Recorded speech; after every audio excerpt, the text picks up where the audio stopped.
So it's winter time and I don't have any flies, so I need to tie some up. And the first one that I need to have in my box is called the Usual. And the hook of choice is a Gamakatsu R10. It's a barbless hook, and it's got a cool little bend on it, and I like this hook for dry flies a lot. So I've got McKenna working the camera, and we're going to teach you how to tie a Usual. Okay, so to tie this fly, you really need two things that are going to touch the hook. You need hot orange thread, thanks to Fran Betters, who uses that color in the Adirondacks, and also you need a snowshoe rabbit's foot. The first thing to do is extremely gross, but it's very effective, which is you grab one of these snowshoe rabbit's feet and you grab the toe and you rip the toe apart. Not good for the foot, but it's easier to grab the fur. So I've got that ready, and now I'm going to apply my thread. I've got Patton over here. Okay, buddy, sit down. I'm going to attach my thread a little bit behind the eye, like so, and I'm going to wrap it all the way down to the end of the hook where it just starts to bend. Now normally on a regular hook you would wrap it back to where the barb is, but this is a barbless fly. And what I'm going to do is I'm going to make a nice orange under base. Okay? So the next thing I'm going to do is I'm going to make a tail with this rabbit's paw, and I'm going to grab a clump of the tail fur, and you've got this little fuzzy stuff here that you can pull out, and you want to save that because you're actually going to use that as dubbing. And you want to make your tail, you want to gauge your tail so that it's as long as the hook, and you change hands like so, and you tie in your tail. Now the body is a little bit bulky on the Usual, so what I do is I keep all this stuff right here. I just trim it so that it doesn't crowd my eye. So I'm going to hold it tight and I'm going to trim it like a haircut, like so. So then that stuff goes right to the edge there. And I'm just going to wrap it up like so. I kind of lightly hold it with my hand,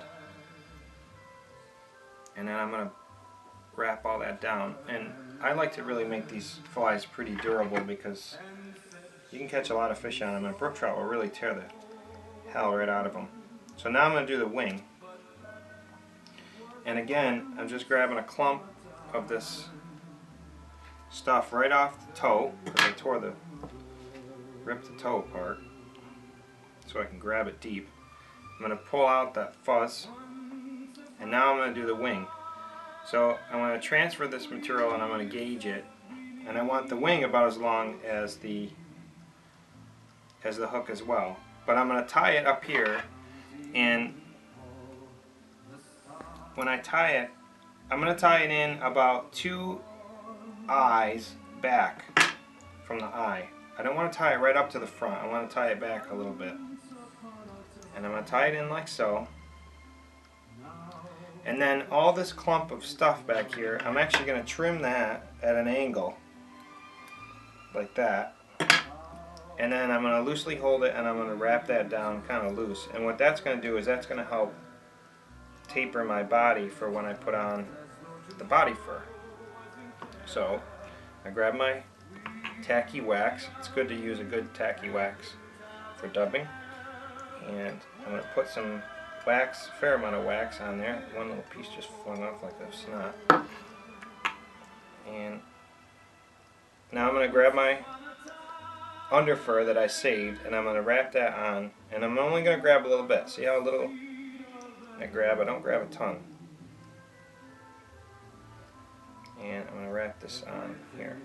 And it's probably not recommended, but I put a lot of dubbing on because I want to get this fly done and move on to the next one. So I'm just going to pull a little bit more under fur. I'm going to wrap this on. And sometimes I clump it up a little bit more as I get further down the thread. Okay, now I'm going to wrap it on like so. And it's okay that it's not perfect and that some of the hot orange shows through, and we got it just about right. See that? Now sometimes you can leave the wing moving forward like that, but it looks a little more like an emerger. I don't really like to do that. I like to prop that wing right up. So what I'll do is I grab a little bit more of this dubbing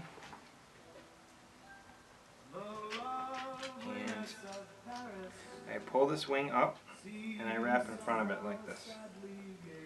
Just putting like a little dam in front of it. And see how that wing just plopped up?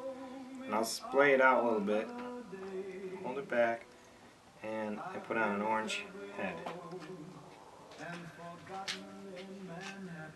How's that working, Colin? Pretty good. And I'm going to do some half hitches.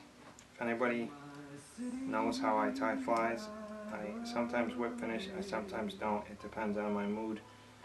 Right now I don't really want to whip finish, but and then I'm going to grab some hard as Hall head cement. Pull this wing back and I'm going to put some head cement right there. And I don't mind if I get a little bit on the fur and it goes right into the base of the wing because it'll help keep that wing up. Okay, so that's the usual, and I'm going to take a picture of it and show you what it looks like up close.